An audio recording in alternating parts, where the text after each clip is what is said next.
తెలుగు శ్రోతలందరికీ నమస్కారం అండి. మన అలనాటి కథలు ఎవర్ గ్రీన్ స్టోరీస్ ఛానల్కి మీ అందరికీ స్వాగతం. జీవన చదరంగం ధారావాహిక వింటున్నామండి. రచన శ్రీమతి గాయత్రి గారు.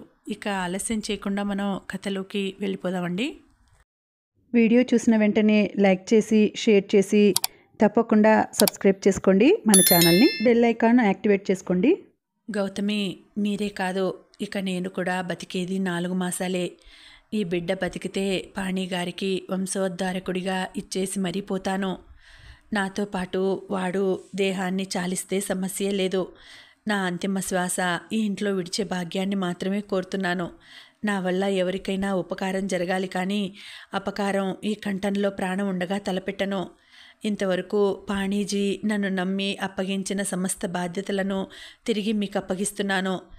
సెలవు అనేసి గిర్రున వెనక్కి తిరిగి తన గదిలోకి వెళ్ళిపోయింది వాసంతి. ఆ మాటలు విన్న పాణి నిర్వీణ్ణుడై కూలబడిపోయాడు కుర్చీలో. గౌతమి కసిగా నవ్వి జయించిన దానిలా తలెత్తి తన శత్రువుని శాశ్వతంగా తప్పించగలిగాను అనే ఆనందం మెరిసే కళ్ళతో చూసింది. భద్రమ్మ, ప్రకాష్లు తెల్లబోయారు. శరంతి, సుమన, బానమ్మలు తలక్రిందులైపోయారు. విషయం విన్న వేణుకి మతిపోయింది.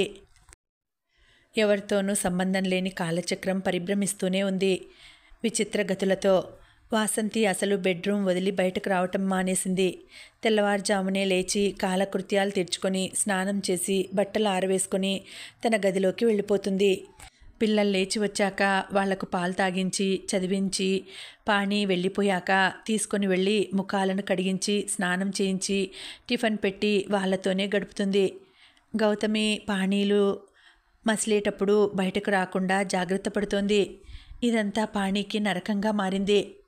సుమనన్ను పెళ్లి చేసుకోవడానికి ప్రకాష్ అంగీకరించడంతో అతను తిరిగి వెళ్లే లోపల ఆ పెళ్లి చేసేస్తే బాగుంటుందని వర్ధనమ్మ గారి ఆలోచన.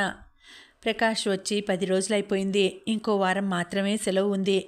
సుమన అమాయకంగా అలంకరించుకొని తన సోయగాలను అతనికి చూపిస్తూ దగ్గరగా మసులుతూ అతని పిల్లలకు సేవ చేస్తూ మెల్లగా అతని దృష్టిని ఆకట్టుకుంది.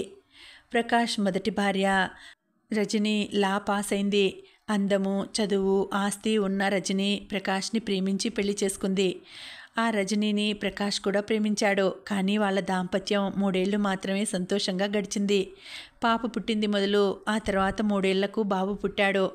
ఒక దుష్టమైన రోజున రజనీ కిచెన్లో వంట చేస్తూ హఠాత్తుగా తల పట్టుకొని పెద్ద కేక పెట్టి కింద పడిపోయి కొట్టుకుంటూ ఉంటే వర్ధనమ్మ గారు వెళ్ళి కొడుకుని డాక్టర్కి ఫోన్ చేసి రమ్మనమని చెప్పింది, ఏడుస్తున్న పిల్లవాడిని సముదాయిస్తూ. అప్పటికే కొట్టుకోవడం మానేసి మాట పలుకులు లేకుండా పడి ఉన్న రజని ముక్కులో నుంచి, నోట్లో నుంచి, చెవులలో నుంచి రక్తం స్రవిస్తూ ఉండడాన్ని చూసి బెంబేలు పడిపోయారు తల్లి కొడుకులు. డాక్టర్ వచ్చి చూసి బతికే అవకాశాలు చాలా తక్కువ, ఇక్కడ ఎక్విప్మెంట్ ఏదీ లేదు, కాబట్టి ఆసుపత్రిలో అడ్మిట్ చేయండి, మా డ్యూటీ మేం చేస్తాం, తర్వాత మీ అదృష్టం, ప్రస్తుతం ఈమె కోమాలో ఉంది అని చెప్పేశారు. ఆశ చావని ప్రకాష్, రజనీ తల్లిదండ్రులు ఆసుపత్రిలో అడ్మిట్ చేసి 5 లక్షలు ఖర్చు పెట్టారు. సంవత్సరం కోమాలో ఉన్న రజనీ తర్వాత మరణించింది. ఆశ మొదటే వదిలేసుకున్న భార్య మరణం ప్రకాష్ని చాలా కృంగదీసింది. అందుకే అతన్ని బలవంతంగా సెలవు పొడిగించమని వెంటబెట్టుకొని తీసుకొని వచ్చాడు పాణి. పాణి ఆలోచన సఫలమై ప్రకాష్ చిత్తం చెలించింది.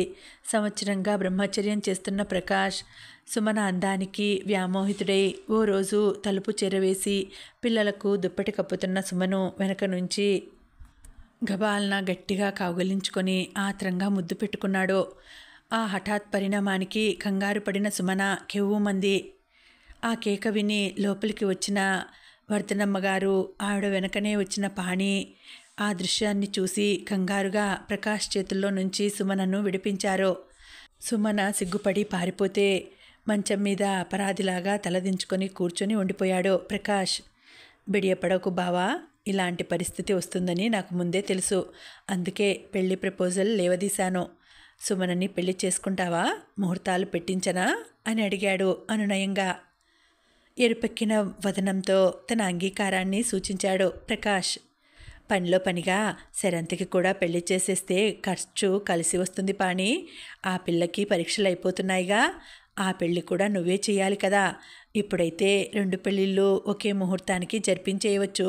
ఏమంటావు అంది వర్ధనమ్మ గారు పాణిని చూస్తూ. పాణి వాసంతిని ప్రేమిస్తున్నాడని, భార్యగా కోరుకుంటున్నాడని, ఆమె లేని జీవితాన్ని గడిపే శక్తి లేనివాడు అయ్యాడని అక్కడికి వచ్చాక చూసి గ్రహించింది.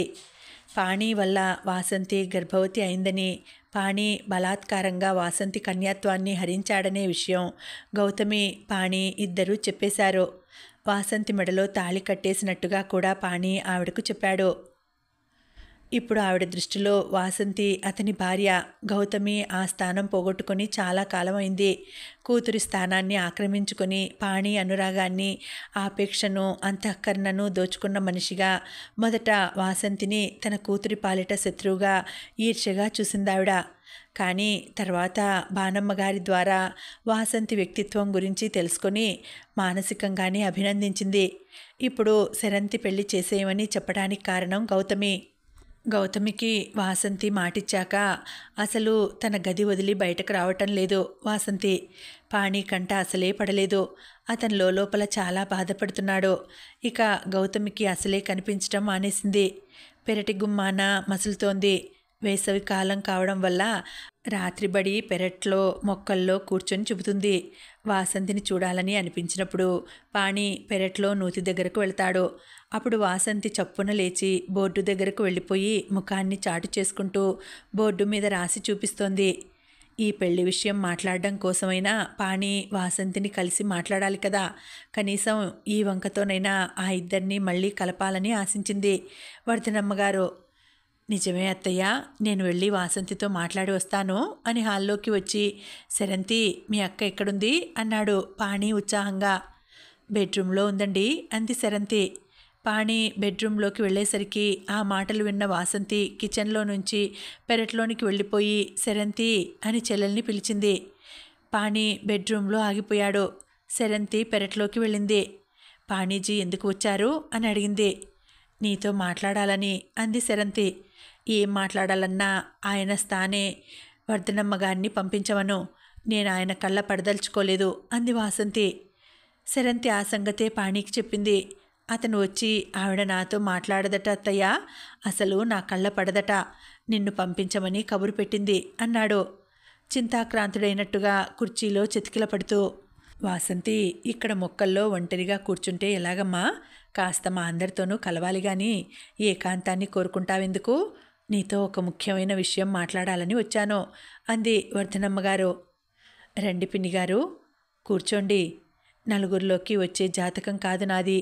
బతికే 4 రోజులైనా నా వల్ల ఎవరికీ ఏ మనఃక్లేశాలు కలగకుండా ఉండాలని ఈ నిర్ణయాన్ని తీసుకున్నాను. చెప్పండి అంది నిదానంగా వాసంతి. వాసంతి, నేను నీకు తల్లి లాంటిదాన్ని. నువ్వు ఆల్రెడీ పాణి పిల్లలకు తల్లివైపోయావు. ఏమిటి ఈ పంతాలు పట్టింపులు చెప్పు. గౌతమికి అసలు మాట్లాడటం చేత కాదు. అది పాణి కూడా ఉత్తర దక్షిణ ధృవాలు. చిన్నప్పటి నుంచి అంతే. మధ్యలో నా బలవంతం వల్ల కలిసి ఆ 2 పిల్లలకు జన్మనిచ్చారు అంతే. అది ఏదో అందని నువ్వు ఇలా నలుగురిలోకి రావడం మానేస్తే ఎలా? అది కూడా నీ అక్క చెల్లెల లాంటిదే కదా అనుకుంటే నువ్వు ఈ పని చెయ్యవు. పాణి ఎంత బాధపడుతున్నాడో నీకు తెలియదు. అయినా నువ్వు దానికంట పడకూడదు. కానీ అతని కళ్ళ పడడానికేమి? నేను వచ్చేంతవరకు ఇద్దరూ ఒకటిగా మారి ఏ విధంగా కాపురం చేశారో ఇప్పుడు ఆ విధంగానే చేయండి. తెలివి తక్కువగా నా కూతురు అన్నమాట సీరియస్గా తీసుకోకు. దానికి ఎవరు సుఖంగా సంతోషంగా ఉన్నా ఓర్వలేనితనం ఎక్కువ అంతే. అయినా ఇంకెన్నాళ్ళు? ఇంకో 3-4 మాసాలు, అంతకన్నా బతకదు అంటూ ఉంటే ఆవిడ కంఠం దుఃఖంతో పూడుకుపోయింది. నేను పాణిగారి కళ్ళ పడను అనలేదు. ఆయనతో మాట్లాడితే మళ్ళీ అక్కయ్యని బాధించిన దాన్ని అవుతానని మానేశాను. అయినా పాణీజీ కూడా నేను లేకుండా బతకడానికి అలవాటు పడాలి కదా, అందుకే అంది నవ్వేస్తూ. నువ్వు ఉండక ఎక్కడికి వెళ్తావే అంది ఆవిడ నొసలు ముడిచి. ఆ సంగతి తర్వాత మాట్లాడుకుందాం, ముందు మీరు వచ్చిన పని చెప్పండి అంది వాసంతి. అదే సెరంతి పెళ్లి సంగతి. సుమనని పెళ్లి చేసుకోవడానికి మా వాడు ఒప్పుకున్నాడు.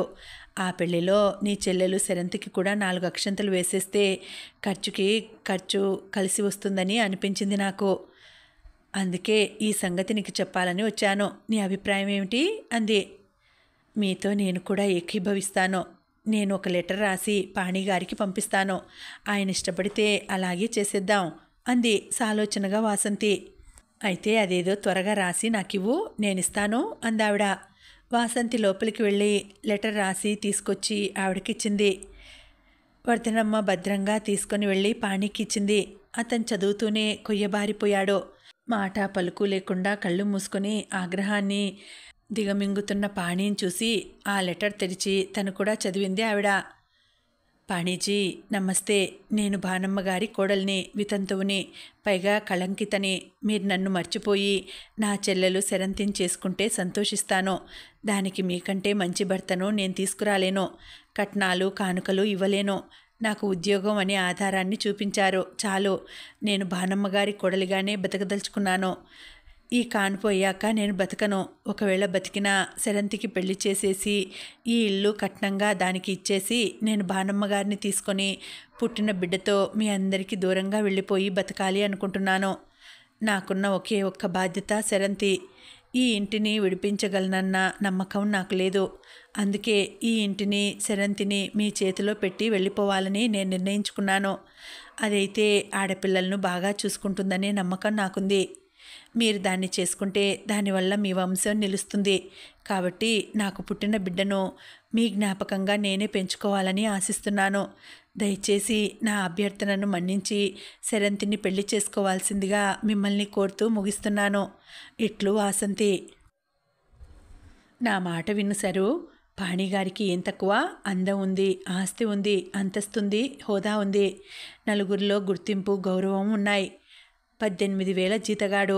ఇంతకన్నా మంచి సంబంధం నేను నీకు తీసుకురాగలనా? అమ్మ కన్న సంతానంలో హేమలాగా నువ్వు కూడా ఆయన్ని చేసుకుంటే సుఖపడతావు. నువ్వు కాదంటే పాణిగారికి పెళ్ళి అవ్వకపోదు. భార్య పోగానే ఆయన ఎలాగూ చేసుకుంటారు. ఆ చేసుకునేది నువ్వే అయితే నాకు చాలా సంతోషంగా ఉంటుంది. నేను పొందలేని ఆనందం నీకైనా దక్కుతుంది. నువ్వైతే తల్లి లేని ఆ పిల్లల్ని జాగ్రత్తగా చూసుకుంటావు. ఎప్పుడైనా నాకు ఆయన్ని చూడాలనిపిస్తే వచ్చి చూసేందుకు అవకాశం ఉంటుంది. నువ్వు పాణిని చేసుకుంటేనే నేను ఈ భూమి మీద ఉంటాను. లేకపోతే ఈ దేహాన్ని చాలించేస్తాను అంది వాసంతి తన గదిలో శరంతికి బోధ చేస్తూ. నువ్వు బుద్ధుండే మాట్లాడుతున్నావా? నేను పాణిగారిని పెళ్ళి అసలు నీకు ఇలాంటి ఆలోచనలు ఎలా వస్తున్నాయే? నీ మనసు, ఆశలు, ఆనందం అన్నీ పాణిగారితోనే. ఆయనను దూరం చేసుకుని అసలు బతకగలవా? నువ్వు చేసుకోను అంటే మాత్రం ఆయన నన్ను చేసుకుంటారా? ఎంత పిచ్చిదాని ఒక్క. గౌతమికి బాధ కలుగుతుందని ఆలోచిస్తున్నావే గాని పాణిగారి హృదయాన్ని ఎంత క్షోభకు గురి చేస్తున్నావో తెలుసా నీకు? నీది ఆత్మాభిమానంలా అనిపించడం లేదు, అహంభావంలా తోస్తోంది. బతికి ఉండగా గౌతమిని అన్యాయం చేయవు అన్నావు కాబట్టి ఆవిడ జీవించినంతకాలం పోనీ ఆయనకు దూరంగా ఉండు. అంతేగాని మొత్తానికి ఆయనను వదిలేస్తాను అనటం సమంజసంగా లేదు. నేను అంగీకరించను. పాణిజీని నేను బావగారిలా, నన్ను కన్న తండ్రిలా చూశానే గాని ఇలాంటి ఆలోచనలు ఎప్పుడూ చేయలేదు. ఇక ముందు చెయ్యను. నిజంగా నీకు నా పెళ్లి జరిపించాలని ఉంటే ఫణితో జరిపించు, సంతోషిస్తాను. అంతేగాని ఇలాంటి ఆలోచనల మాట ఎప్పుడు చెయ్యకు అనేసి విసురుగా వెళ్ళిపోయింది. తర్వాత భోజనం సమయంలో పాణిని పిలవటానికి వెళ్ళి చుట్టుపక్కల ఎవరూ లేని సమయంలో, బావగారు మీతో కొంచెం మాట్లాడే పని ఉంది అంది శరంతి. ఫోన్లో పురోహితుడితో మాట్లాడుతున్న పాణి ఒక క్షణం అని రిసీవర్ మూసి, సాయంత్రం పార్కులో కలుసుకుందాం, నాకు కూడా నీతో మాట్లాడే పని ఉంది అనేసి పురోహితులతో రాత్రికి వస్తానని చెప్పి పెట్టేశాడు. అన్నట్టుగానే సాయంత్రం పార్కులో కలిసినప్పుడు శరంతి పాణి పాదాల మీదకు జారి ఏడుస్తూ చెప్పేసింది వాసంతి అసందర్భపు కోరిక. నాకు తెలుసు, నాకు లెటర్ రాసి పంపించి అటునుంచి నిన్ను రంగంలో దించడానికి సిద్ధపడుతోంది. మీ అక్క మనసు నొచ్చుకోకుండా నీకు పెళ్లి జరగాలంటే ఒకటే ఉపాయం ఉంది. భయపడకు, నీకు నువ్వు కోరుకున్న ఫణీంద్ర భర్తగా వస్తాడు అని మాట ఇచ్చాడు పాణి. పాణి మౌనంగా పెళ్లి ఏర్పాట్లు చేయడంతో వాసంతి శాంతి శ్వాస తీసుకుంది. శరంతిని చేసుకోవడానికి అతను సిద్ధపడే ఉంటాడని అనిపించగానే శరంతి బాధ్యత కూడా గట్టెక్కుతున్నందుకు ఎంత ఆనందంగా అనిపించిందో. అంతగా గుండెలు తోడేసే బాధతో నరకాన్ని చూసింది. శరంతిని కూడా పెళ్లి కూతుర్ని చేసింది హేమంతి. మణికంఠ పిల్లలతో వచ్చేశాడు. వర్ధనమ్మ గారి తాలూకు పెళ్లివారు కూడా వచ్చారు. వీధిలో పెళ్లి చేయటానికి కళ్యాణ మండపాలను కట్టించాడు. 2 మండపాలను చూసి దీర్ఘంగా నిట్టూర్చింది వాసంతి. సత్యం తీసుకుని వేణు వచ్చాడు. రాత్రి 10ంటికి పెళ్ళి అనగా సాయంత్రం 6ంటికి జంటగా వచ్చింది సెరంతి. సుమని తీసుకుని దైవదర్శనం చేసుకుని వస్తానని 5ంటికి వెళ్ళిన సెరంతి 6ంటికి ఫణి చెయ్యి పట్టుకుని మెడలో దండలతో పెళ్లి పందిరిలో అడుగుపెట్టింది. హేమంతి వాసంతిని లాక్కొని వచ్చి చూపించింది. శరు, ఏమిటిదంతా అంది తెల్లబోతూ వాసంతి. క్షమించక్క, నాకు నచ్చిన మనిషి పని. నువ్వు నా మాట వినవని తెలిసి మేం రిజిస్టర్ మ్యారేజ్ చేసుకున్నాం. సాక్షి సంతకాలు శివకేశవులు అదే పాణి వేణువులు చేశారు. చిన్నక్క కోరుకున్న భర్తని దానికిచ్చినట్టే నేను కోరుకున్న భర్త ఈ ఫణి. నన్ను ఆశీర్వదించక్క అంది వంగి నమస్కరిస్తూ సెరంతి. పెళ్లి పందిరిలోని జనం విరగబడి చూస్తున్నారు. కొందరు గుసగుసలాడుతుంటే మరికొందరు నవ్వుతున్నారు. ఎంత పని చేశావు సరు, ఇప్పుడు పాణిగారికి ఏం చెప్తాం? 2 కళ్యాణ మండపాలు ఏర్పాటు చేశారు అంది నిర్వీణురాలు అయిపోతూ వాసంతి. ఆమెకు ఓ విధంగా సెరంతి చేసిన పని ఆనందంగానూ అనిపించింది, మరో విధంగా అవమానంగానూ అనిపించింది. కారణం, పాణితో సెరంతికి పెళ్లి చేసి గౌతమి దృష్టిలో చూసావా, నేను నీ భర్తను కావాలనుకోలేదు, నిన్ను మోసం చేయలేదు, నాకు అన్యాయం చేసే అభిప్రాయం అసలే లేదు అని గట్టిగా చెప్పాలనుకుంది. కానీ సెరంతి తనకి నచ్చిన ఫణీంద్రను ఎన్నుకొని నలుగురిలోనూ తనని నవ్వుల పాలు చేసినట్టుగా బాధపడింది. మరో విధంగా పాణి మరో పెళ్లి చేసుకుని తనకి తన బిడ్డకే కాకుండా గౌతమి బిడ్డలకు కూడా దూరం అయిపోతాడేమో అనే చింత తొలగిపోయింది ఆమెకు. వాసంతి, ఒకసారి ఇలారా అని వర్ధనమ్మ పిలవడంతో వెళ్ళిందామే. నీకు మతి ఉందా పోయిందా? నీలా క్షణక్షణానికి అభిప్రాయాలు మార్చుకునే అల్పుడు కాదు మా పాణి. నిన్ను ప్రేమించి నీకు మనసిచ్చి నిన్ను ఆరాధిస్తూ నీ నుదుట సౌభాగ్య చిహ్నమైన కుంకుమను దిద్దాలని వచ్చి అనుకోకుండా నిన్ను బలాత్కరించి నీ కన్యాత్వాన్ని దోచుకొని 4 రకాలుగా నిన్ను అవమానిస్తుంటే చూడలేక నీ మెడలో తాళిని కట్టి నిన్ను భార్యగా స్వీకరించి నువ్వు గర్భవతి అయ్యావని తెలిసాక ప్రాణం కంటే ఎక్కువగా నిన్ను కాపాడుకున్న మనసున్న మనిషి మా పాణి. అతన్ని నువ్వు చాలా తక్కువగా అంచనా వేశావు. లేకపోతే చెల్లెల్లాంటి సెరంతిని పెళ్లి చేసుకుంటాడని ఎలా అనుకుంటున్నావు? నువ్వు కాదనిలేని విధంగా నీ చెల్లెలు సెరంతికి ఫణితో ముందు రిజిస్టర్ మ్యారేజ్ జరిపించి ఇక్కడ సాంప్రదాయబద్ధంగా పెళ్లి చేసి పంపించాలని అభిప్రాయంతోనే కళ్యాణ మండపంలను 2 ఏర్పాటు చేశాడే గాని తను పెళ్లి చేసుకోవడానికి ఈ హడావిడి చేయలేదు. పిచ్చి పిచ్చి ఆలోచనలతోటి ఆ గౌతమిలా నీ జీవితంలో నువ్వు నిప్పులు పోసుకోకు అంది వర్ధనమ్మగారు మందలింపుగా. వాసంతి ఏదో అనబోయింది. నువ్వు ఇంకేమీ మాట్లాడకు. నా కూతురు గౌతమి మూర్ఖురాలు. పిచ్చి ఆవేశంతో మా మీద కోపంతో దాని జీవితాన్ని అదే చేతులారా నాశనం చేసుకుని భర్తకు శాశ్వతంగా దూరమైంది. దాని మాటలు పట్టించుకొని నువ్వు పాణికి దూరమైతే పుట్టబోయే బిడ్డకు తండ్రిని ఎక్కడి నుంచి తీసుకొస్తావు? నువ్వు కాదంటే జరిగేదేమిటో తెలుసా? పాణి ఆత్మహత్య చేసుకోవటం. వర్ధనమ్మగారి మాటలు పూర్తి కాకుండానే పెద్దమ్మగారు అంటూ గబాలన ఆవిడ నోరు నొక్కేసింది వాసంతి. వర్ధనమ్మగారు నవ్వి, పిచ్చి పిల్ల, నీ మనసు ఏమిటో నాకు తెలియదనుకున్నావా?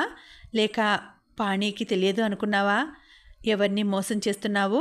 నీకు గౌతమిని అన్యాయం చేయడం ఇష్టం లేదు అంతే కదా? ఈ సంగతి గౌతమికి కూడా తెలుసు. భయపడకు, పరిస్థితులు అవే చక్కబడతాయి. వెళ్ళి మంగళ స్నానం చేసి చెల్లెలి పెళ్లికి తయారై నీ గౌరవాన్ని నువ్వు దక్కించుకో అంది భుజం నొక్కి హెచ్చరిస్తూ వర్ధనమ్మగారు. వాసంతి తను స్నానం చేయడానికి బాత్రూంలోకి వెళుతుంటే కూడా వచ్చిన వర్ధనమ్మగారు ఓ ముత్తైదువ చేత వాసంతి తల మీద నూనె పెట్టించింది. అసలు విషయం తెలియని వాసంతి తలంటు పోసుకొని వచ్చింది. తనకి ఉన్న వాటిల్లో కాస్త మంచి చీర కట్టుకొని తయారై వస్తున్న వాసంతి పట్టు పంచె కట్టుకొని భుజాల చుట్టూ నీలం శాలువా కప్పుకొని నిలువుగా నామాన్ని దిద్దుకొని కళ్యాణ మండపంలోకి వెళుతున్న పాణిని చూసి బ్రుకిటి ముడివేసింది. సెరంతి పెళ్లి ఫణీంద్రతో జరిపించడానికి ఏర్పాట్లను చేసి ఇతను పెళ్లి కొడుకులా తయారయ్యాడో ఏమిటి చెప్పమా అని సందేహంలో పడింది. ఇంతలో వేణు గౌతమి గదిలోకి వెళ్ళి గౌతమి అని పిలిచాడు. లేని ఓపిక తెచ్చుకొని తనకున్న అన్ని నగలతో అలంకరించుకుంటూ ఉన్న గౌతమి వెనక్కి తిరిగి చూస్తూ ఏమిటన్నయ్యా చెప్పు అంది. ఏం లేదమ్మా, సెరంతిని ఫణీంద్రకు కాళ్ళు కడిగి కన్యాదానం చేయడానికి హేమంతి మణికంఠలు తయారై పీటల మీద కూర్చున్నారు. సుమని తన సొంత చెల్లెలుగా భావించి పాణి మీ అన్నయ్య ప్రకాష్ కాళ్ళు కడిగి కన్యాదానం చేయడం కోసం పెళ్లిపీటల దగ్గర సిద్ధంగా నిలబడ్డాడు. మరి ఇంకా ఆలస్యం ఏమిటి అన్నాడు తెలివిగా. అంటే నీ ఉద్దేశం ఏమిటి అంది ఆశ్చర్యంగా గౌతమి. మగవాడు భార్యతోనే కదా కన్యాదానం చేసేది అన్నాడు వేణు. అవును, మరి నువ్వు ఇంకా ఇక్కడే కూర్చుంటే ఎలాగా? అయితే నన్ను పక్కన కూర్చోబెట్టుకొని కన్యాదానం చేస్తానని చెప్పాడా పాణి? వాడేమీ చెప్పలేదు. భార్యతో పాటు పీటల మీద కూర్చోవాలి మగవాడు. ఆ భార్య పక్కన లేకుండా ఏం చేయాలన్నా అతనికి అధికారం లేదు. అందుకని అతని భార్యవి నువ్వే కనుక ఆ కార్యక్రమాన్ని జరిపించవలసిన బాధ్యత కూడా నీదే కదా అని నీకు గుర్తు చేయడానికి వచ్చాను అన్నాడు. పాణికి నాకు మధ్య వివాహ బంధం తెగిపోయి 3 సంవత్సరాలు దాటిపోయిందనే సంగతి నీకు కూడా తెలుసు. అలాంటప్పుడు నేను వెళ్ళి ఎలా కూర్చుంటాను? అదిగాక నేను ఎయిడ్స్ వ్యాధిగ్రస్తురాలిని. ఈ శుభకార్యాన్ని జరిపించే అర్హత నాకు లేదు అంది కళ్ళల్లో తిరిగే నీళ్లతో. ఆ అర్హత నీకు లేకపోతే ఇంకెవరికి ఉన్నట్టు అడిగాడు వేణు. వాసంతికి. తెలియనట్టు అడుగుతావే అంది వెటకారంగా. తెలియక కాదు, వాసంతి నీకోసం భవబంధాలు అన్నింటినీ తెంపేసుకుని సన్యసించిన దానిలా మూలన కూర్చుంది కదా మరి అన్నాడు.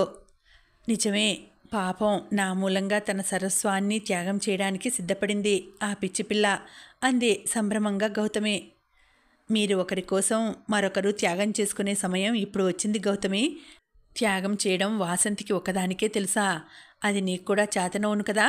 నీ పిల్లల కోసం, అన్నగారి కోసం, ఇప్పుడు పెళ్లి పందిరిలో పరువు నిలపడం కోసం వాసంతిని ఒప్పించి పాణి పక్కన భార్యగా కూర్చోబెట్టవలసిన బాధ్యత కూడా నీదే.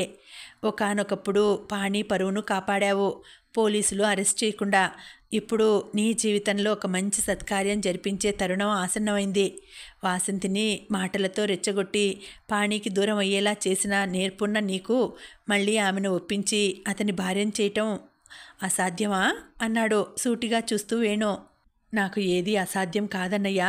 వాసంతిని ఇలా పిలువు, నేను మాట్లాడతాను అంది గౌతమి గంభీరంగా మారిపోతూ. వాసంతి నీ కళ్ళ పడనంది కదా, పిలిస్తే వస్తుందా? వస్తుంది. తను రాకపోతే నేను ఇంకా కనిపించనని చెప్పు అంది కరుగ్గా. వేణు చెప్పిన విషయం విని భయపడుతూనే ఆ గదిలోకి అడుగుపెట్టిన వాసంతి, గౌతమి పిలిచారా అంది వినయంగా. అవును వాసంతి, ఇలారా అంది చెయ్యి చాపి పిలుస్తూ గౌతమి. ఆ చేతిలో చెయ్యి వేసి దగ్గరగా వెళ్ళింది వాసంతి. గౌతమి కంచి పట్టుచీర, బ్లౌజు, పువ్వులు, గాజులు, పసుపు, కుంకుమలు ఉన్న పళ్ళాన్ని వాసంతి నుదుట బొట్టు పెట్టి ఆమెకు అందించింది. ఇప్పుడు ఈ హడావిడి అంతా ఎందుకండి అంది మొహమాటంగా. నేను నా సౌభాగ్యాన్ని నీకు మనస్ఫూర్తిగా సమర్పిస్తున్నాను, కాదనక అందుకో అంది శాసిస్తున్నట్టుగా గౌతమి. వాసంతి మౌనంగా అందుకుంది. ఆ చీర కట్టుకుని తయారైరా, నీతో చాలా పని ఉంది అంది గౌతమి. ఇప్పుడా? వాసంతి వారించబోయింది. నా ఆఖరి కోరిక తీరుస్తావా లేదా అంది కఠినంగా గౌతమి. ఆ మాటతో భయపడిన దానిలా ఆ చీర కట్టుకుని గాజులు వేసుకుని పువ్వులు తలనిండా పెట్టుకుని వెళ్ళి గౌతమి ముందు నిలబడింది వాసంతి. Very good. ఇప్పుడు వీళ్ళ ఇద్దరి తలల మీద చేతులు పెట్టి నువ్వు నాకు వాగ్దానం చేయాలి అంది అనుజ్ఞ మనోజ్ఞ ఇద్దరినీ చూపిస్తూ. గౌతమి. వాసంతి భయంగా చూసింది. గౌతమి కాదు, అక్క అని పిలు. ఇదే నా చివరి కోరిక, తీర్చలేవా అంది గౌతమి. నీకోసం ప్రాణాలిమ్మన్నా నేను సిద్ధమే అక్క, కానీ చివరి కోరిక అని మాత్రం అనకు. ఆ మాటలు నేను వినలేను, ప్లీజ్ అంది కన్నీళ్ల పర్యంతంగా వాసంతి. సరే సరే, అయితే నేను కోరిన విధంగా వాగ్దానం చెయ్యి అంది గౌతమి. భగవత్ సాక్షిగా నువ్వేం కోరినా చేస్తాను, కాదనను, చెప్పు అంది. అలా కాదు, నా బిడ్డల తల మీద ప్రమాణం చెయ్యి అంది శాసిస్తూ గౌతమి. వాసంతి అనుజ్ఞ మనోజ్ఞ తల మీద 2 చేతులు పెట్టింది. ఈ క్షణం నుంచి నా బిడ్డలను నీ బిడ్డల్లా కంటికి రెప్పలా కాపాడి పెంచుతానని, పాణి పక్కన పీటల మీద భార్యగా మారి కూర్చొని నీ ఆడపడుచు ఫణి తోబుట్టువు అయిన సుమను మా అన్నయ్య కాళ్ళు కడిగి కన్యాదానం చేస్తానని, నేను చనిపోయాక పాణి అర్ధాంగిగా మారి అతనితో సుఖ సంతోషాలు పంచుకొని ఈ ఇంటి ఇల్లాలుగా కాపురం చేస్తూ పాణికి వంశాన్ని ఇస్తానని, నా స్థానంలో శాశ్వతంగా ఉండిపోతానని పిల్లల తల మీద చెయ్యి పెట్టి మరీ ప్రమాణం చేశావు. ఇక వెళ్ళి పాణి పక్కన అతని భార్యగా కూర్చొని శుభకార్యాన్ని జరిపించిరా అంది గౌతమి.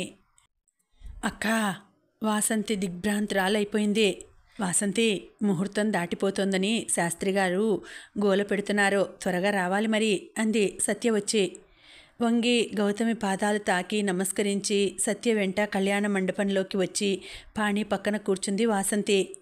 చిరునవ్వు దోబూచులాడే కనులతో అల్లరిగా నవ్వాడు పాణి. అతని కనులు వింత కాంతితో మెరుస్తున్నాయి. వాటిల్లో విజయపూరిత మందహాసం తొణికిసలాడింది. సిగ్గుతో ఎరుపెక్కిన బుగ్గలతో తల వంచుకొని శాస్త్రిగారు ఏం చెబితే అది చేస్తున్న వాసంతి పాణి లేచి తన మెడలో తాళి కడుతుంటే అప్రతిభురాలైపోయింది. తాళి కట్టి వాసంతి పక్కన కూర్చుంటూ, సారీ వసు, ఇదంతా పకడ్బందీగా వేణు వేసిన ప్లాన్, దాన్ని నేను అమలు పరుస్తున్నానంతే అన్నాడు నిజాయితీగా చూస్తూ పాణి. శాస్త్రిగారు లేచి పాణి మెడలో కర్పూర దండలు మల్లెదండ వేయమనడంతో 6 మాసాల గర్భవతిగా ఉండి పాణిని చట్టపరంగా పెళ్లాడుతున్నందుకు బిడియపడుతూనే అతని మెడలో దండలు వేసింది వాసంతి. కడుపు చేసిన వాడిని నాకు లేని సిగ్గు నీకెందుకు? మనం దంపతులం కాకుండా ఇంకొకరికి కన్యాదానం చేసే అర్హత లేదన్నారు శాస్త్రిగారు.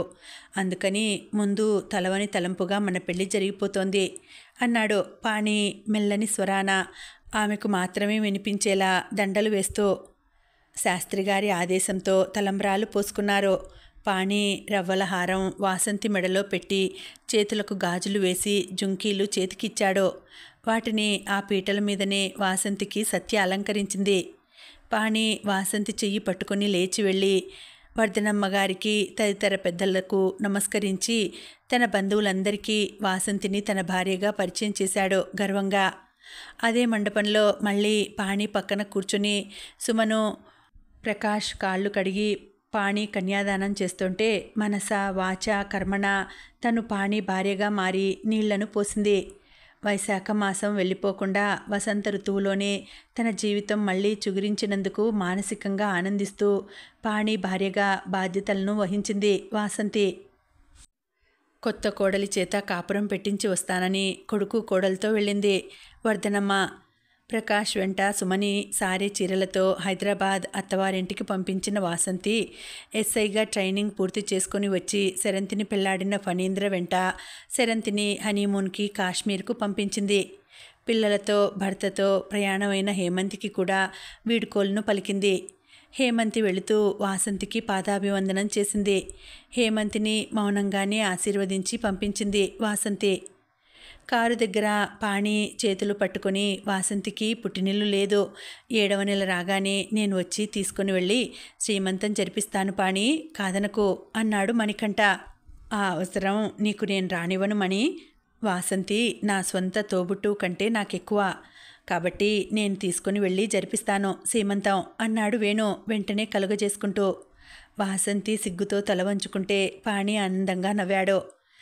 వేణు, పాణి అన్నయ్యని వచ్చి గౌతమి నోట్లో తులసి నీళ్లు పోయమని చెప్పు, త్వరగా రావాలి అని కంగారుగా పిలిచింది సత్య. అంత హఠాత్తుగా ఏం జరిగిందో తెలియక అందరూ ఆతృతగా పరిగెత్తారు. సత్య చేతిలోనే గుండెలు పట్టుకొని విలవిలలాడుతున్న గౌతమి నోట్లో తులసి నీళ్లు పోశాడు పాణి. 2 గుటకలు వేసి 3వ గుటక వేయలేక తలవాల్చేసి ఓ పక్కకు ఒరిగిపోయింది గౌతమి. పెరట్లో తులసి కోట దగ్గర చప్పున ఆమెను ఒడలోకి తీసుకుని కూర్చున్న వాసంతి, గౌతమికి ఏమైంది సత్య, నిజం చెప్పు అంది గాబరాగా. ఇంకెక్కడి గౌతమి వాసంతి, హార్ట్ ఫెయిల్ అయిపోయింది అంది సత్య గౌతమి చెయ్యి వదిలేస్తూ గంభీరంగా. ఇంతవరకు బాగానే ఉంది కదా సత్య, ఇంతలోనే ఇలా పోవటం ఏమిటి? పాపం కొత్త జంట ఇంకా ట్రైన్ అయినా ఎక్కారో లేదో అన్నాడు వేణు. పాణి స్తబ్దుగా కూర్చొని గౌతమినే చూస్తున్నాడు. త్యాగం అయితే చేసింది కానీ పాణి తను బతికి ఉండగానే వాసంతి మెడలో తాళి కట్టడం చూసి సహించలేని ఈర్ష్యతో హార్ట్ ఫెయిల్ అయ్యి ఉంటుంది. గౌతమి ఊర్వలేనితనం మనకి కొత్త, పోనిద్దు, ఇంకో 4 మాసాలు బతికినా తప్పని మరణం కాస్త ముందుగా వచ్చింది. టేక్ ఇట్ ఈజీ అన్నయ్య, మానసికంగా ఏనాడో భార్యాభర్తల బంధాన్ని తెంపేసుకున్నావు, ఇప్పుడు ఈ విచారం మాత్రం దేనికి చెప్పు? గౌతమిని ముత్తైదువుగా అలంకరించి సాగనంపు, వాళ్ళమ్మగారికి కబురు పెట్టి వెనక్కి పిలువు అంటూ కర్తవ్యోన్ముఖుడిని చేసింది సత్య. వేణు హడావుడిగా బయటకు పరిగెత్తాడు. ఆ కబురు అందని శరంతి ఫణీంద్రలు హనీమూన్కి వెళ్ళిపోయారు.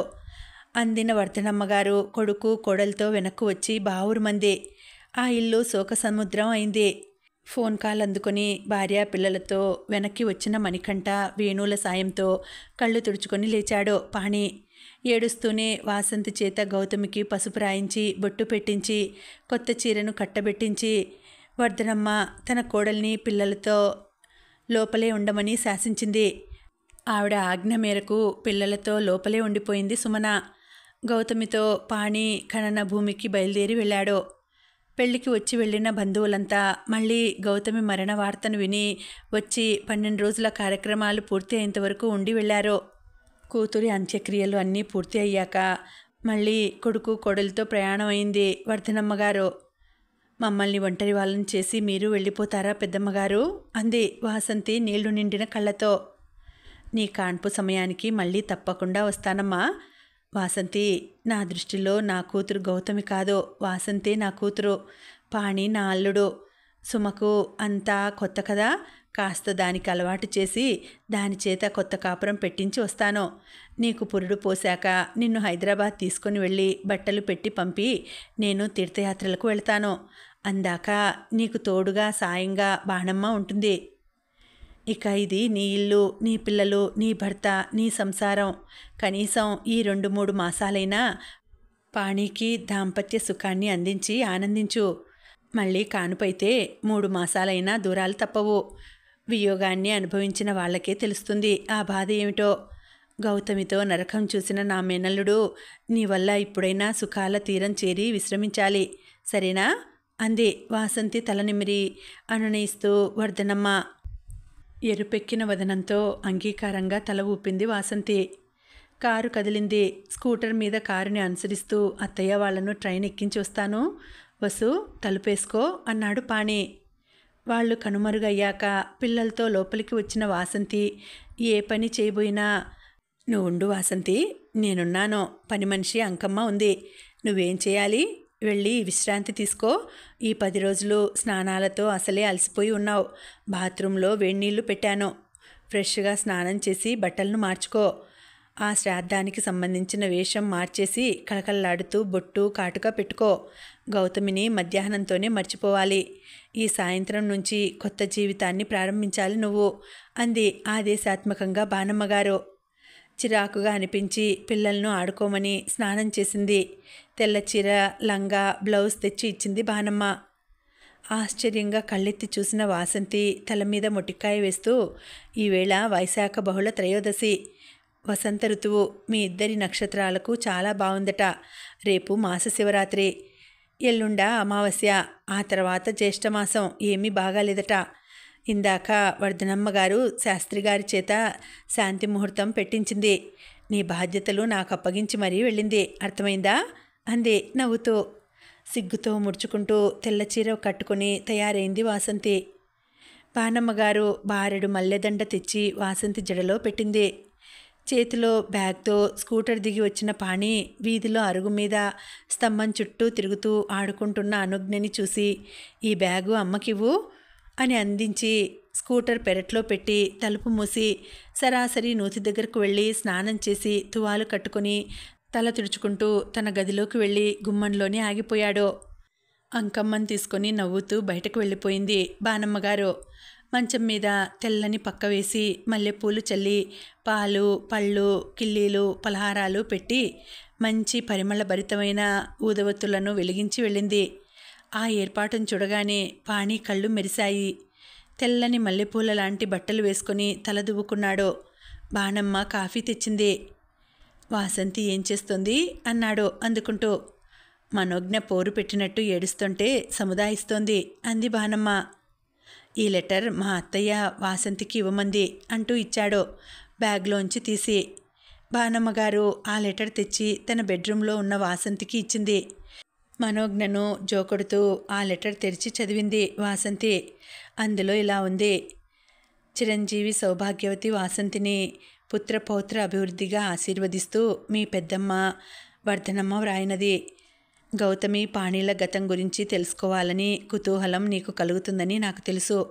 చాలాసార్లు చెప్పాలి అని అనుకున్నాను, కానీ నా కూతురు ఫలానా అని చెప్పటానికి నాకే సిగ్గు వేసింది. అందుకే ఈ లెటర్ రాస్తున్నాను. పాణి కూడా నీకేమీ తెలియదని చెప్పాడు. తను చెప్పలేని విషయాలను నన్ను చెప్పమన్నాడు. అందుకే ఈ లెటర్ ద్వారా నా మనసులో సంగతులు నీకు ఏదీ దాచకుండా చెప్పేస్తున్నాను. చదివి అర్థం చేసుకో. నా ఆడపడుచు కొడుకు పాణి, చక్రపాణి గారు అనే శ్రీమంతునికి అనుపమ కూతురు, గిరిధర్ కొడుకు. అనుపమ అనకాపల్లి వీరేంద్ర భూపతి గారి అబ్బాయి మనోహర్కి ఇచ్చి పెళ్లి చేశారు. మనోహర్ గొప్ప డాక్టర్. అనుపమను ప్రాణంగా ప్రేమించి 10 ఏళ్ళు అన్యోన్య దాంపత్య ఆనందాన్ని అనుభవించి అమెరికా ప్రయాణమై వెళుతూ ప్లేన్ కూలిపోవడంతో మరణించాడు. ఆ వార్త వింటూనే హార్ట్ ఫెయిల్ అయ్యి అనుపమ కూడా మరణించింది. అప్పటికి 5 ఏళ్లవాడు పాణి. తన తండ్రి పేరే చక్రపాణి అని పెట్టుకుంది అనుపమ. అప్పటికి ప్రకాష్ 5 ఏళ్లవాడు. నాకు గౌతమి కడుపులో ఉంది.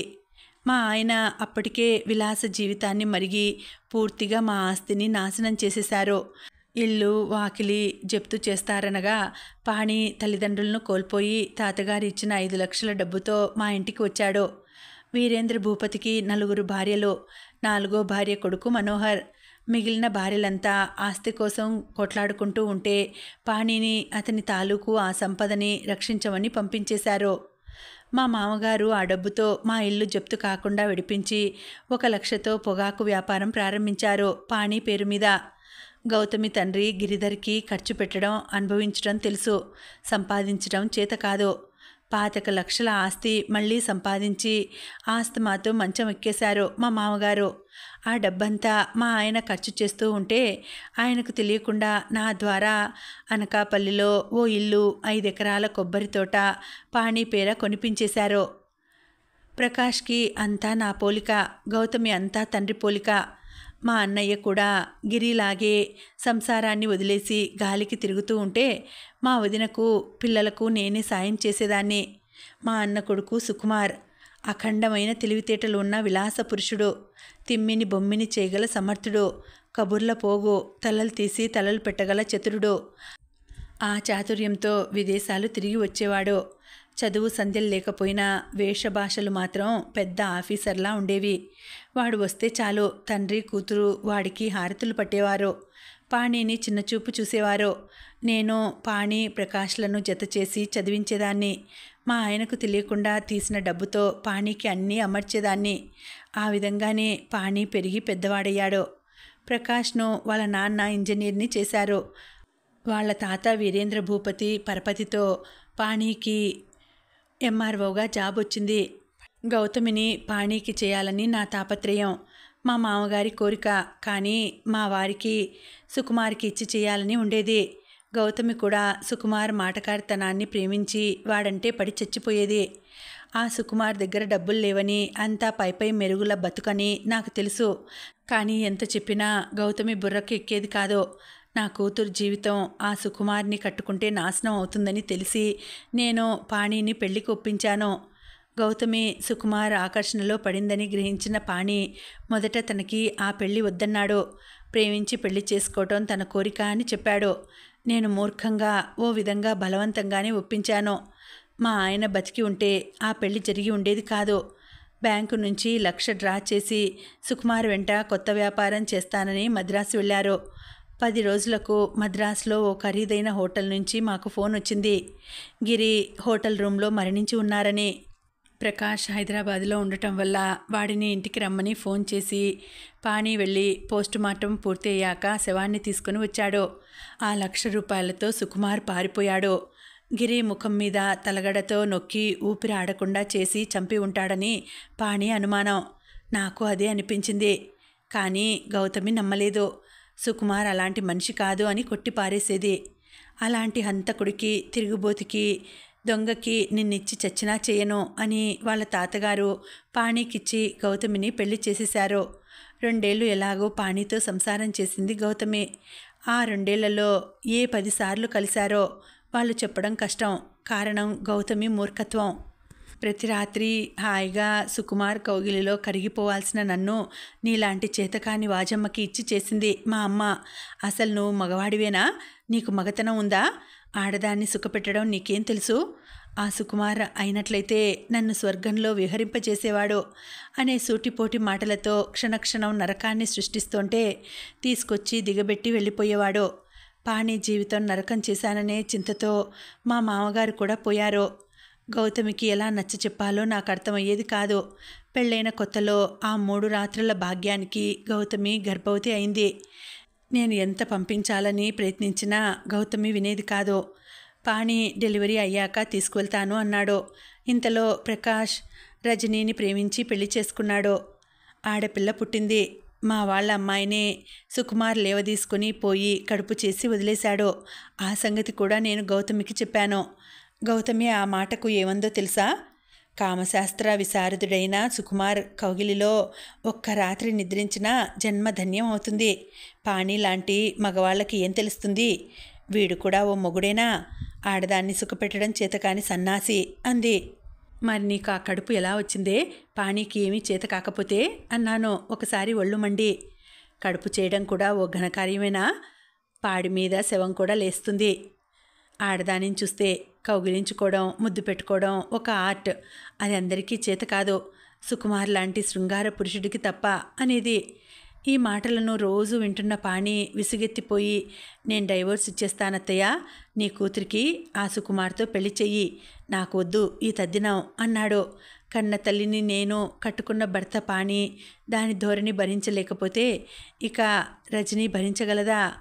నీ చెల్లెలు పుట్టింట్లో ఉంటే నేను నీతో కాపురం చేయను. నీకు నేను కావాలో ఆ పోకిరి మనిషి కావాలో తెలుసుకో. నిక్షేపం లాంటి మొగుడు ఉంటే పరాయివాడి కౌగిలి కోసం పరవశించిపోయే అది కూడా ఒక ఆడదేనా? సిగ్గు శరం నీతి జాతి లేని మనిషి. ఇది ఎప్పుడో వెళ్ళి వాడి పక్కలో దూరుతుంది, సందేహం లేదు అని చీదరించుకుంది. భార్య పోరును భరించలేక ప్రకాష్ హైదరాబాద్ మకాంని మార్చేశాడు. నేను అనకాపల్లి వెళ్ళి పాణి ఇంట్లో మకాం పెట్టాను గౌతమితో పాటు. పాణి వారానికి ఒకసారి వచ్చేవాడు. పువ్వులు స్వీట్లు తెస్తే, ఇంతకన్నా కాస్త విషం తీసుకొని రాలేకపోయావా అని విసిరి కొట్టింది. ఇక ఆ తర్వాత అతను ఎప్పుడూ ఏమీ తీసుకురాలేదు. ఎప్పుడో కోరికలు అణుచుకోలేక గౌతమిని దగ్గరకు తీసుకోవడానికి ప్రయత్నించి సిగ్గుతో చితికిపోయేవాడు. ఒడ్డు పొడుగు ఉండగానే సరా మగతనమేది? సరసం విరసం తెలియని నీ స్పర్శ కంటే బండరాయిని కోగిలించుకుంటే బాగుంటుంది అని పాణి కోరిక నీళ్లు కారిపోయేలా చేసేది. అలాగే ఆడపిల్ల పుట్టింది. తల్లి పేరు అనుపమ కనుక కూతురికి అనుజ్ఞ అని పేరు పెట్టాడు. వేణు సలహాతో ఓ రాత్రి పాలల్లో స్లీపింగ్ ట్యాబ్లెట్ వేసి ఒళ్ళు తెలియకుండా నిద్రపోతున్న గౌతమితోనే సంసారం చేశాడు పాణి. అనుజ్ఞకి 1 ఏడాది నిండేసరికి 3వ మాసం వచ్చేసింది గౌతమికి. తనకి కడుపు అని తెలిసి ఆశ్చర్యపోయి నన్ను అడిగింది ఎలా వచ్చిందని. నాకు తెలియదు అన్నాను.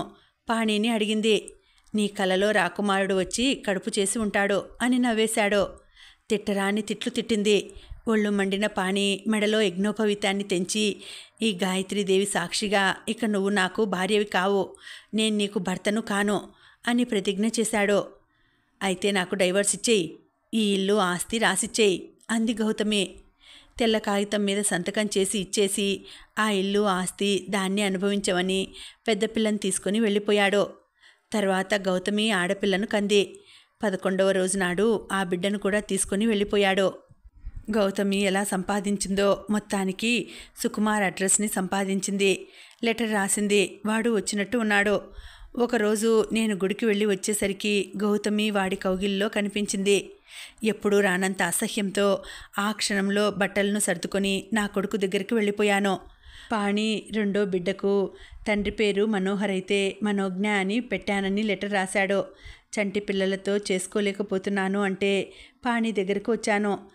దాదాపు సంవత్సరం పాటు గౌతమిని గురించి మర్చిపోయాం. హఠాత్తుగా ప్రకాష్ దగ్గర నుంచి గౌతమి సీరియస్ అని ట్రంకాలు వచ్చింది. నాకంటే ముందు పాణి బయలుదేరాడు. గవర్నమెంట్ ఆసుపత్రి నుంచి అన్నగారికి తనే తెలియపరిచింది. వాడు మాకు తెలియచేశాడు. గౌతమి సుకుమార్తో ఏ ఆనందాన్ని అనుభవించిందో తెలియదు, కానీ సుఖవ్యాధులతో ఆమె శరీరం కుళ్ళిపోతోందని, ఎయిడ్స్ వ్యాధి చాలా తీవ్రంగా అటాక్ అయిందని చెప్పారు. నన్ను చూడగానే బావురుమని ఏడుస్తూ, ఆ దౌర్భాగ్యుడు మీద మోజుతో పచ్చని సంసారాన్ని నాశనం చేసుకున్నానమ్మా. సుకుమార్వన్నీ కబుర్లే, చేతలు శూన్యం. వాడికే మగతనం లేదు. ఆడదాన్ని సుఖపెట్టడం చేత కాదు. మబ్బుల్లో నీళ్లను చూసి ముంత వలక పోసుకున్నట్టు అయింది నా పరిస్థితి అంటూ చేదు నిజాలు చెప్పి ఏడ్చింది. ఒక స్నేహితుల్లా విని ఊరడించి వెళ్ళిపోయాడు పాణి. నాకు ప్రాణం తప్పక దాన్ని కొడుకింటికి తీసుకుని వెళ్ళాను. మొగుణ్ణి కాదని పరాయి మగవాడితో కులికి అడ్డమైన రోగాలు అంటించుకొచ్చిన ఈ మహాతల్లి ఇంట్లో ఉంటే నా పరువు పోతుంది. దాన్ని బయటకు పొమ్మంటారా లేక నన్ను పొమ్మంటారా అడిగింది రజని. ప్రకాష్ పాణికి ఫోన్ చేశాడు. పాణి వచ్చి గౌతమిని తీసుకుని వెళ్ళి రాజమండ్రిలో మకాం పెట్టాడు. ఇంత రాత్రి వరకు ఎక్కడున్నావు? ఎవరితో కులికి వచ్చావు? ఆ అందాన్ని వయసుని బలమైన కౌగిలికి ఎవరికి దారపోస్తున్నావు? నేను చచ్చేంత వరకు నన్ను మనశ్శాంతిగా బతకనిస్తావా లేకపోతే నీ మానం మంటగల్పమన్నావా అని గొనగడం ప్రారంభించింది. రాజమండ్రిలో చుట్టుపక్కల ఆడవాళ్ళందరితో పాణికి రంకులు కడితే వాళ్ళు తన్నటానికి వస్తే పాణి ఈ ఊరు పారిపోయి వచ్చి తలదాచుకున్నాడు. ఈ కొవ్వూరు వచ్చిన కొత్తల్లో నీ పెళ్ళి అని ఆహ్వానం అందుకొని వచ్చి పెళ్లిపీటల మీద నిన్ను చూసి ప్రేమించాడు పాణి. నువ్వు పరాయి మగవాడి భార్యవి అని తెలిసినా నీ భర్త క్యాన్సర్ వ్యాధిగ్రస్తుడని అతని ఆఖరి కోరిక తీర్చడానికి నువ్వు అతన్ని పెళ్లి చేసుకున్నావని విని మానసికంగా నిన్ను తన ప్రేయసిగా ఊహించుకుంటూ ఒక రకంగా మానసికంగా నీతో కాపురం చేయటం మొదలుపెట్టాడు. నువ్వు ఎక్కడ కనిపించినా ఆరాధనగా చూస్తూ ఉంటే ఆ చూపులు కనిపెట్టిన గౌతమి గ్రహించేసింది పాణి హృదయంలో నువ్వు స్థానాన్ని సంపాదించుకున్నావని. అది మొదలు నీతో పాణికి రంకులు కడితే అందంగా నవ్వి, అవును ఆ అమ్మాయి అంటే నాకే కాదు ఆ అమ్మాయికి కూడా నేనంటే ప్రాణం అని కోతలు కోశాడు. అప్పటికి బాణమ్మ పెద్ద కొడుకు కాలం చేశాడు. ముఖాన బొట్టు చెరిగిన ఆ అమ్మాయి ముఖాన బొట్టు పెట్టి తలలో పూలు పెట్టి నిన్ను ప్రేమిస్తున్నాను అని చెప్పిరా. దమ్మున్న మగవాడివైతే నా దగ్గర కోతలు కోయడం కాదు అని పాణిని బాగా రెచ్చగొట్టిందట ఒకరోజు. స్పృహలో ఉంటేనే ధైర్యం సరిపోదని మందు కొట్టి మరీ మీ ఇంటికి వచ్చిన పాణి నీ తలలో పువ్వులు పెట్టి నీ నుదుటిన బొట్టు పెట్టాడు. నిన్ను ప్రేమిస్తున్న విషయం ఎలా చెప్పాలో తోచక మత్తులో నిన్ను ముద్దు పెట్టుకున్నాడు. నిద్రాభంగమైన నువ్వు భయంతో అరవబోతూ ఉంటే నలుగురు లేస్తారేమో అందరికీ తెలిసిపోతుందేమో అనే భయంతో నీ నోటిని అదుపు చేద్దాం అనుకుని నీ పెదవులను తన పెదవులతో మూశాడు. అధరామృతాన్ని రుచి చూశాక తనను తాను మర్చిపోయి వివేకశూన్యుడై తన బ్రహ్మచర్యాన్ని నీకు దారపోసి తనకే తెలియకనే నిన్ను తన సొంతం చేసుకున్నాడు. ఆ తర్వాత జరిగిందంతా నీకు తెలుసు. పాణికి పిల్లలకు నీ ఇంట్లో స్థానం కల్పించిన నువ్వు అవమానాలని ఎదుర్కొని ముగ్గురు మగవాళ్ల పశు ప్రవృత్తికి నిత్యం చిత్రక్షోభను అనుభవిస్తూ ఉంటే నిన్ను ఏ విధంగా ఆదుకోవాలా అని అర్థం కాని పాణి పడే బాధ వర్ణనాతీతం. నువ్వు నీ సమస్యలతో చెల్లెళ్లతో ఇబ్బందులతో ఆ ముగ్గురు గుంటనక్కల దౌర్జన్యంలో నలిగిపోతూ ఉంటే పాణి గౌతమి పెట్టే టార్చర్ని భరిస్తూ బ్రతుకులో తీపి చచ్చిపోయినా కేవలం పిల్లల కోసం జీవశ్చవంలా రోజులు వెళ్ళదీస్తూ ఉంటే నవవసంతంలా పాణి జీవితంలో హృదయంలో శరీరంలో సగభాగమై అతనికి ఒక మధుర ప్రపంచంలా దర్శనమిచ్చి కొత్త ఊపిర్లని పోసి ప్రాణాలను నిలబెట్టుకొని నీకోసం బతికేలా చేసుకున్నావు. నాకన్నీ తెలుసు. పాణి నా దగ్గర ఏదీ దాచడని, అలాగే గౌతమికి తెలుసు నేను దాని దగ్గర ఏదీ దాచలేదు. తను కోల్పోయిన అదృష్టాన్ని సౌభాగ్యాన్ని దాంపత్య సౌఖ్యాన్ని నువ్వు దోచుకున్నావని విని మనస్సున్న మనిషిగా ఎంత సంతోషించిందో తన దురదృష్టానికి అంతగానూ ఏడ్చేది. నిన్ను నీ వ్యక్తిత్వాన్ని గౌతమి ప్రేమించింది. అందుకే నిన్ను పాణిని పరువు పోకుండా కాపాడింది. నీ చేతుల్లో తన పిల్లలను భర్త సంసారాన్ని పెట్టేసింది. చేతులారా బంగారు భవితవ్యాన్ని నాశనం చేసుకున్న పాపానికి చింతిస్తూ ఆ మాయదారి మగవాడి మాటలను నమ్మటం వల్ల సంక్రమించిన దౌర్భాగ్య వ్యాధికి విలపిస్తూ స్త్రీ సహజమైన ఈర్ష్య అసూయలతో కుమిలిపోతూ పాణిని హింసించి ఆనందిస్తూ క్షణక్షణం చస్తూ బతికిన నా కూతురి కథ అది ముగిసిపోయింది. ఇప్పుడు పాణిని వాడి సంసారాన్ని పిల్లలను నిన్ను నేను నా సొంత కుమార్తెగా పరిగ్రహించి నీ చేతుల్లో పెట్టి వెళ్ళిపోతున్నాను. నా మీద గౌరవం అభిమానం ఉన్న దానివైతే పాణిని నీ ఒడికి చేర్చి అలరించి వాడు కోల్పోయిన జీవితాన్ని చేదు జ్ఞాపకాలను మరిపింపజేసి నీ తోడి స్వర్గ సౌఖ్యాలతో వాడి బతుకును పునీతం చేయమని నిన్ను వేడుకుంటూ ఆశీర్వదిస్తూ ముగిస్తున్నాను. నీ ఆరోగ్యం జాగ్రత్త. గతం ఒక పీడకలగా మర్చిపో. భవితవ్యం ఓ సుందర కావ్యంలా మలుచుకో. ఈ జీవన చదరంగంలో మనమంతా కూడా పావులమే. ఆడేవాడు ఆడించేవాడు పరమాత్మ.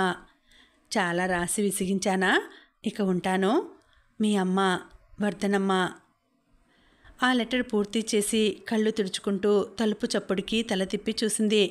తలుపుకు బోల్టు వేసి వాటిని ఆనుకొని నిలబడి చూస్తున్న పాణి వాసంతి తనని చూడగానే ఆహ్వానపూర్వకంగా చేతులు చాపి పిలిచాడు. కోటి కోరికలు సందడి చేసే హృదయంతో మనసులో భయంగానే ఉన్న వాసంతి తనని అంగీకరించి ఏలుకోకపోతే ఇంకెన్నాళ్ళు ఎదురు చూడాలో అనే భయం తారాట్లాడింది అతని కళ్ళల్లో. బిడియంతో తల వంచి భారంగా అడుగులు వేస్తూ వచ్చి పాణి చాపి ఉన్న చేతులలో వాలిపోయింది వాసంతి. ధన్యుణ్ణి వసు, నా జీవితం ఇన్నాళ్లకు తరించింది.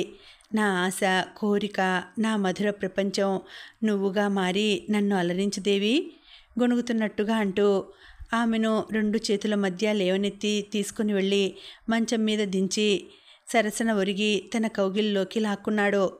అతని గుండెల్లో బిడియంగా ఒదిగిపోయింది వాసంతి. తల్లిపోయి తండ్రిపోయి చేతిలో చిల్లి గవ్వలేని సమయంలో 2 చెల్లెళ్లతో నిరాధారంగా మిగిలిపోయిన వాసంతి ఏనాడూ అనుకోలేదు తనని ఇంత అదృష్టం వరిస్తుందని. బాధలు, సమస్యలు, కష్టాలు, కన్నీళ్ళు, ఇబ్బందులు ఎదుర్కొన్నా ఈనాటికి తీరం చేర్చిన భగవంతునికి మానసికంగా కృతజ్ఞతలు సమర్పిస్తున్న వాసంతి ఒక్కసారిగా ముప్పిరిగొంటున్న కోరికలను అదుపులో పెట్టుకోలేని పాణి చేసే అల్లరికి కిలకిలా నవ్వుతూ అవతలి గదిలో బాణమ్మగారు వింటుందేమోనని నోరు నొక్కుకొని అతని చేతుల్లో లభించే సుఖానుభూతులలో వెన్నెలా కరిగిపోతూ వివసంగా కళ్ళు మూసుకొని ఆ హాయిలో తేలిపోతూనే కెవ్వుమంది. ఆ కేక బయటకు రాకుండా అదరాలు కలిపి రెండోసారి ఆమె మీద విజయాన్ని సాధించాడు పాణి. అతని మెడవంపులో ముఖం దాచుకున్న వాసంతిని చోద్యంగా చూశాడు చంద్రుడు కిటికీలో నుంచి. ఒక మనిషిని ప్రేమించినట్లయితే ఆ మనిషిలో ఉన్న మంచి గుణాలు మాత్రమే కాదు, చెడు గుణాలను కూడా ప్రేమించగలగాలి. ప్రేమ అంటే వాళ్ళు చేసే ప్రతి పనిని సమర్థించడం కాదు, సరిదిద్దుతూ అదే తప్పు మళ్ళీ చేయకుండా చూసుకోగలగాలి. శుభం సమాప్తం. మళ్ళీ వచ్చే వీడియోలో మరొక మంచి కథతో కలుసుకుంటానండి. అంతవరకు సెలవు. నమస్తే.